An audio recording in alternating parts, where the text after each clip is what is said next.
OK, alors, nous sommes arrivés à notre 4e point et on va parler des outils numériques utilisés par l'IUS, votre établissement Institut universitaire des sciences. Il faut savoir que l'IUS a un partenariat et un abonnement chez Google. Ça nous permet de créer des emails institutionnels. Nous allons voir dans les détails toutes les fonctionnalités que ça nous donne, ça permet de mobiliser. Et puis par la suite, nous verrons la plateforme utilisée par l'IUS, ce qu'on appelle IUS Digital, comment l'IUS a su regrouper toutes les fonctionnalités au même endroit. Et nous terminerons par quelques astuces. Si vous voulez avoir votre plateforme ou votre espace apprenant directement sur votre téléphone portable, et on verra quelques astuces. D'abord, l'email de l'IUS. Comme on a dit, comme on l'a annoncé, l'email de l'IUS, c'est, si vous voulez, c'est un Gmail. Google Mail. Ça veut dire que depuis Gmail, je peux accéder à Google, à mon mail IUS. Je prends un exemple, vous allez voir. Je vais tout de suite utiliser une nouvelle page. Je vais dire, on va ajouter un email, se connecter. Donc, je suis dans l'espace Gmail. Vous voyez, c'est un Gmail. Et tout le monde est habitué, je suppose. Gmail, ça demande adresse, email ou téléphone. Je fais exprès de commettre une erreur. Je mets CHR.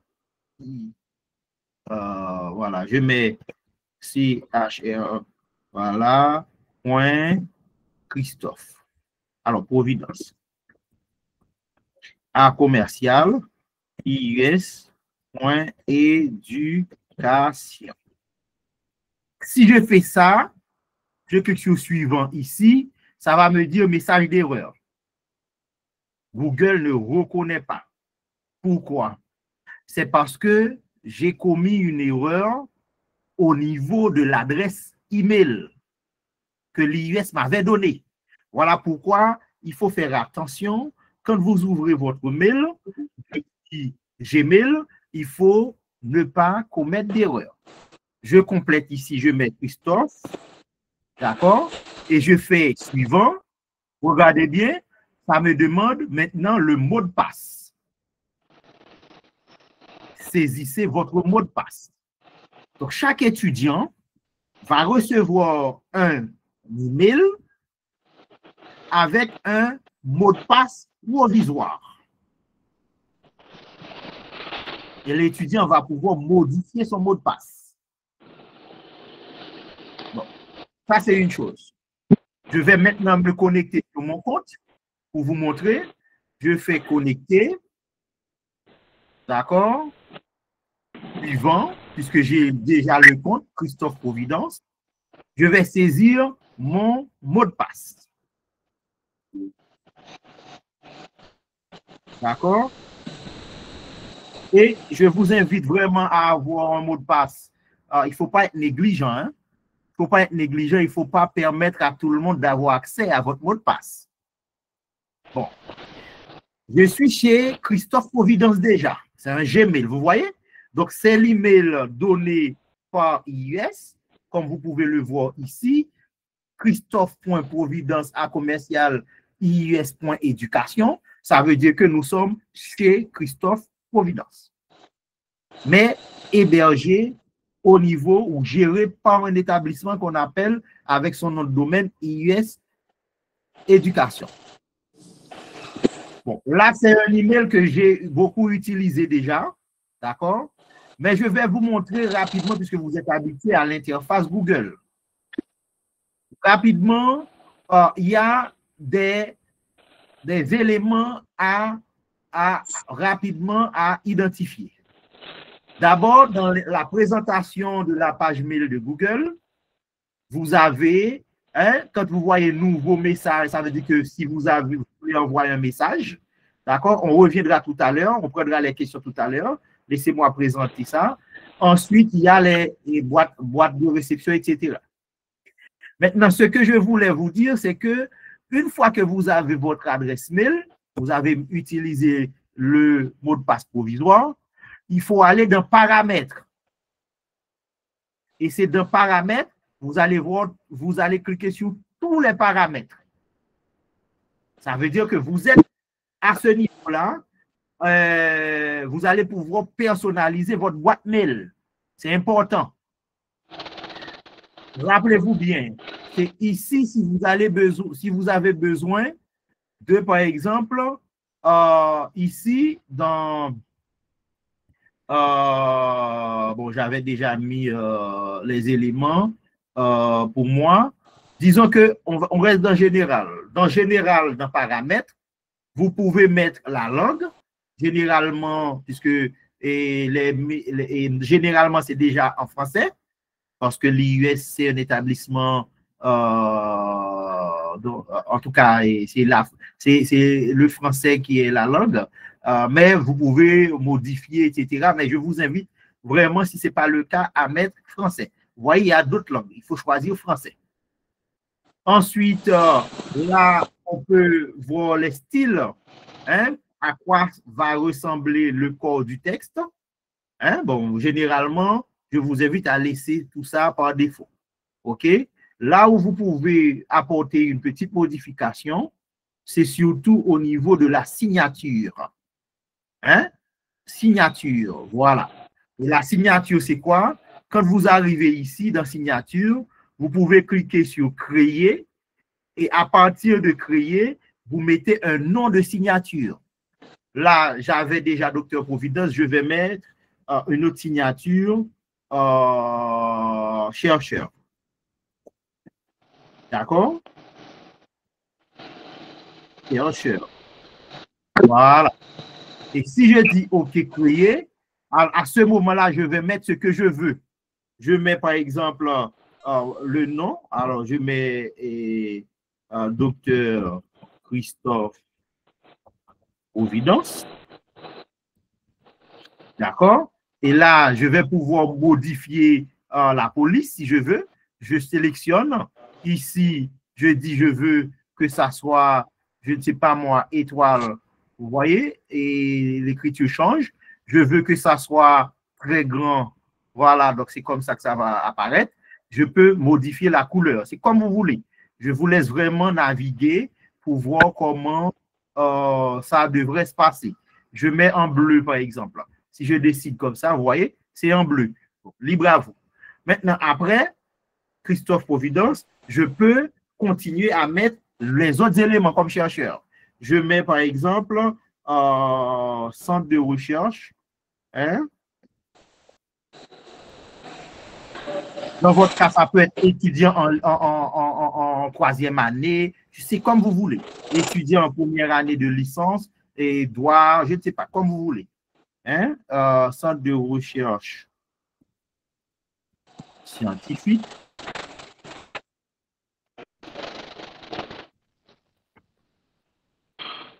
D'accord? Alors, quand on a ça, par exemple, je vais m'arrêter là. Vous pouvez mettre un lien aussi, hein, pour que les gens puissent voilà, vous contacter. Donc, je peux changer de police. Je peux dire que ça doit être normal, hein, centre de recherche scientifique. Je mets couleur si je veux, etc.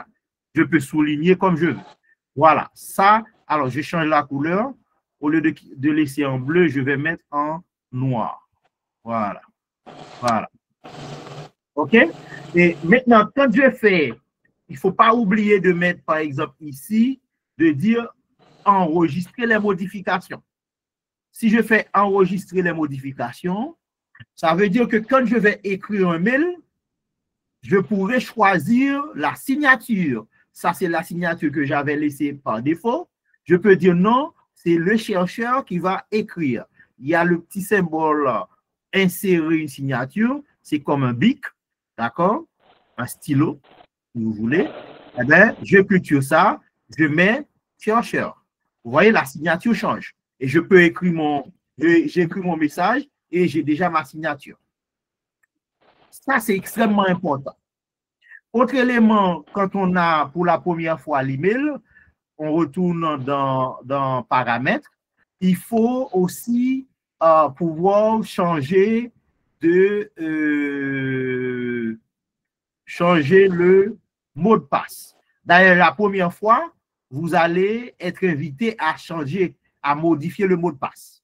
D'accord? Donc, je vous invite vraiment à faire attention à vraiment modifier, consulter d'autres, modifier les paramètres. Attendez, je crois que c'était ici, mot de passe. Donc, vous pourrez modifier votre... Alors non, lors de la première connexion, vous recevez un message qui vous dit si vous voulez garder le mot de passe ou le modifier. D'accord? Bon, là, et pour moi, c'est déjà fait. Ou quand on est dans général, on peut aller dans module complémentaire, non, paramètres avancés. Le mot de passe, j'ai oublié là où ça se cache. Normalement, c'est dans compte. Alors, paramètres avancés. En tout cas, je reviendrai là-dessus. Au cas où, si vous voulez modifier paramètre Google, il ne faut rien changer hein, dans tout ce qui a été déjà programmé, à part la signature qu'il faudra ajouter. Et le mot de passe a changé. Maintenant, autre élément toujours dans ce mail, c'est là où vous allez recevoir toutes les invitations. Si vous êtes inscrit dans un cours, vous allez recevoir le message pour accepter le cours, etc., etc. L'administration, quand elle va vous envoyer des messages, c'est par là. Autre élément que je voulais vous montrer par rapport à ce mail institutionnel, regardez bien, ici, je cherche bien et il n'y a pas de limite. Il n'y a pas de limitation. Vous voyez? Il n'y a pas de limite. Alors que si je vais me connecter depuis un autre mail, un mail quelconque, eh bien, vous allez voir le nombre de gigabytes consommés ici. D'accord? Comme chacun a un mail personnel, vous pouvez vous amuser à voir, mais sachez que l'email de l'IUS, c'est un email en illimité en termes de capacité de stockage. Autre élément, toujours dans ce mail, vous avez en haut à droite la mosaïque des 9 points. Ce sont les applications Google. Applications Google, qu'est-ce qu'on retrouve? Alors, les applications qu'on va utiliser le plus souvent, on a présenté Gmail. Il y a le Drive que l'IUS met à votre disposition. C'est un Drive en illimité. D'accord? On verra ça. Classroom, c'est votre espace d'apprenant. Et vous allez voir tout ça, c'est déjà dans IUS Digital. Il y a pour Docs, par exemple, quelqu'un qui a un ordinateur et qui n'a pas Word, eh bien, la personne peut travailler directement en ligne à partir de Docs. Ça, c'est Word, équivalence de Word. Sheet, c'est l'équivalence de Excel. Slide, c'est l'équivalence de PowerPoint. Pour ces trois éléments, c'est à vous de vous familiariser avec ces applications. Donc, on va utiliser le Drive, le Gmail, Classroom, l'agenda. L'agenda, c'est fondamental. D'accord? C'est là où vous allez voir apparaître votre emploi du temps. D'accord? On verra ça tout à l'heure. Et on va utiliser le chat. Le chat, c'est votre espace. Au lieu d'utiliser chez nous WhatsApp, on va utiliser le chat. Le chat, c'est sur votre téléphone, comme WhatsApp, mais sécurisé, puisque personne d'autre n'a accès à cet espace-là. C'est ultra sécurisé. L'administration peut vous faire passer des messages officiels depuis le chat. Donc, dès que vous avez votre téléphone en main, vous avez mis votre mail IUS, vous avez accès à ces fonctionnalités-là. Sauf que vous allez devoir télécharger l'application à chaque fois. Autre élément qu'on va utiliser, c'est bon, Meet. Meet, c'est déjà intégré dans Agenda. Meet, c'est pour les vidéoconférences. Et à l'IUS, on espère que vous allez, au fur et à mesure, développer, alors maîtriser les autres fonctionnalités, notamment forme et site. Site, c'est surtout pour le bureau des étudiants. J'espère qu'il y aura au final des étudiants capables de gérer tout ça. Et puis, qu'est-ce qu'il faudra, dont on a déjà parlé de Classroom. Il y a d'autres fonctionnalités, on ne va pas vraiment les présenter.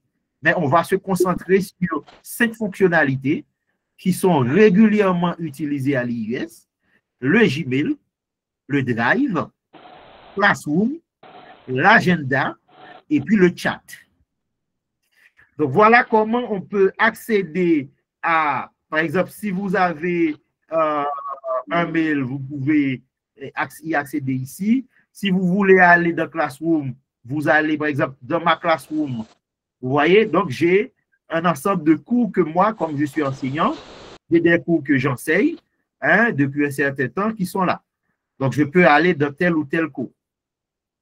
C'est parce que j'ai reçu une invitation en amont. Voilà en gros l'email de l'IUS, comment ça se présente globalement et ce que ça permet de faire. Maintenant, deuxième volet, deuxième aspect, en dehors de l'email, ce sont les fonctionnalités qu'on va retrouver dans IUS Digital. IUS Digital, si vous allez sur le site Internet, comment accéder à l'IUS Digital? Vous allez sur le site Internet de l'IUS, par exemple, ici. Si vous allez au niveau du pied de page, d'accord? Voilà. Alors, on a, donc voilà. Voilà, c'est là. C'est écrit IUS Digital. D'accord? On n'a qu'à cliquer sur ce bouton-là, IUS Digital, et on tombe déjà sur notre plateforme numérique. Bienvenue sur la plateforme numérique de l'IUS. Alors, cette plateforme numérique est visible par tout le monde, sauf qu'il y a des espaces réservés sur cette plateforme. Visible par tout le monde, ça veut dire que n'importe qui clique sur IUS Digital tombe sur la plateforme. La personne peut voir ce qu'il y a au niveau de l'accueil. Mais arrivé dans les facultés, par exemple, si je prends la FDEG, d'accord, la faculté FDEG, à chaque espace ici, c'est des espaces réservés. Un étudiant qui est inscrit en première année de licence aura accès à cet espace-là, mais n'aura pas accès à L2 droit, n'aura pas accès à alpha droit. Donc, chaque étudiant est enregistré dans un espace apprenant. Pareil, si je vais ici dans FSSBE, eh bien, un étudiant qui est inscrit en 4e année VAE n'a pas accès à l'espace apprenant de L1 commun. Non. Chacun a son espace apprenant. Maintenant, toujours sur IUS Digital, vous pouvez avoir accès aux différentes soutenances déjà réalisées. Si on prend 2020-2021, d'accord, les soutenances passées à l'IUS. Et vous cliquez, vous allez accéder à ces soutenances.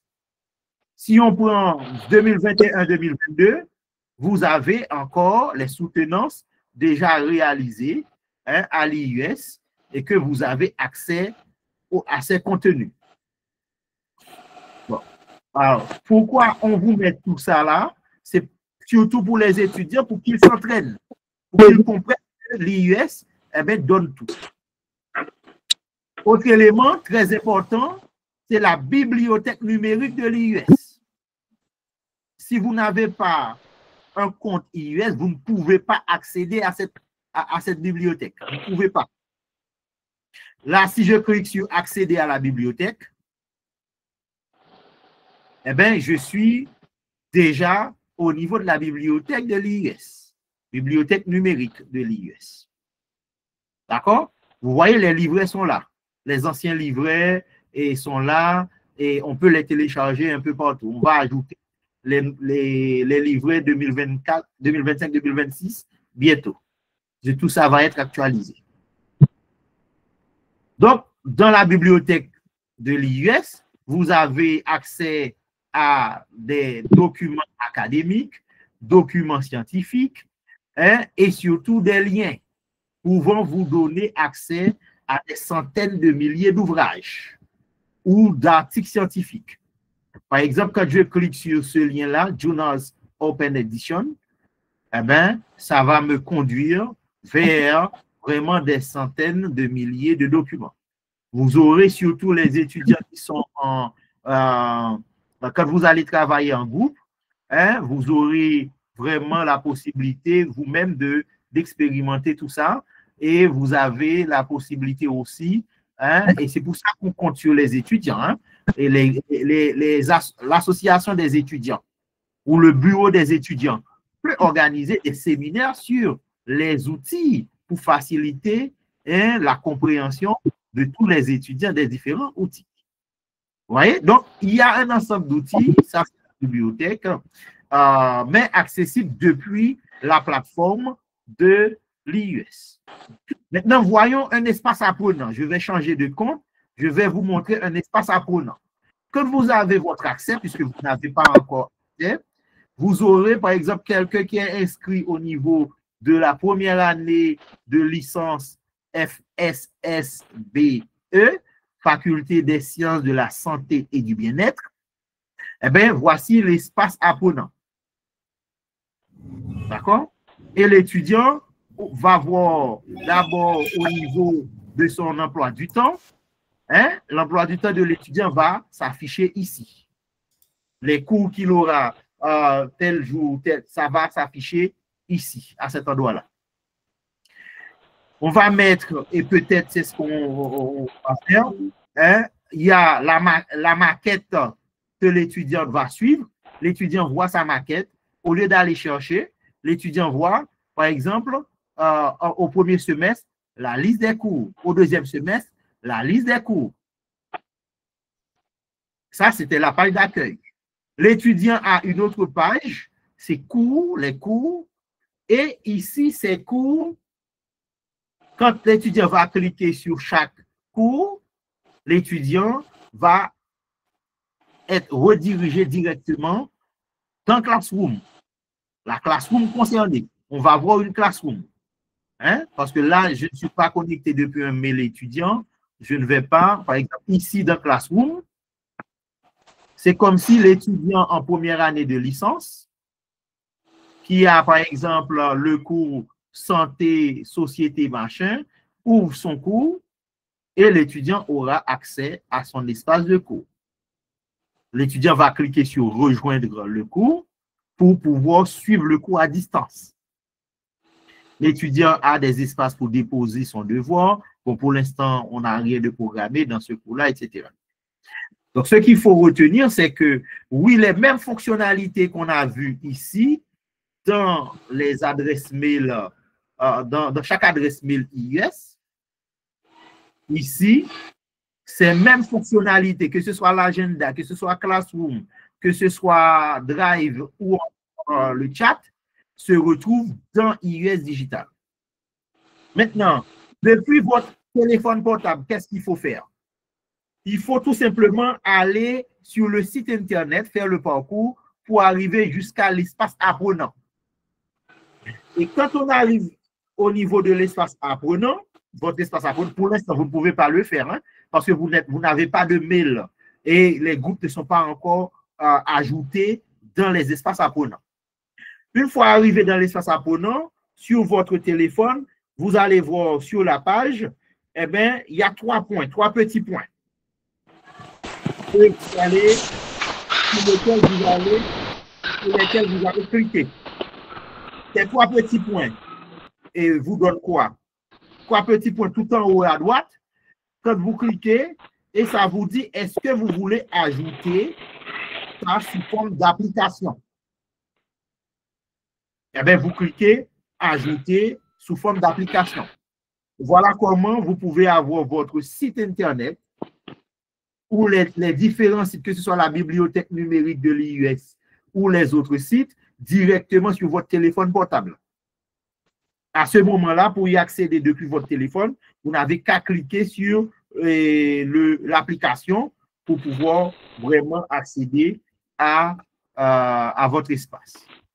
Voilà en gros ce que je sais que c'est beaucoup de choses.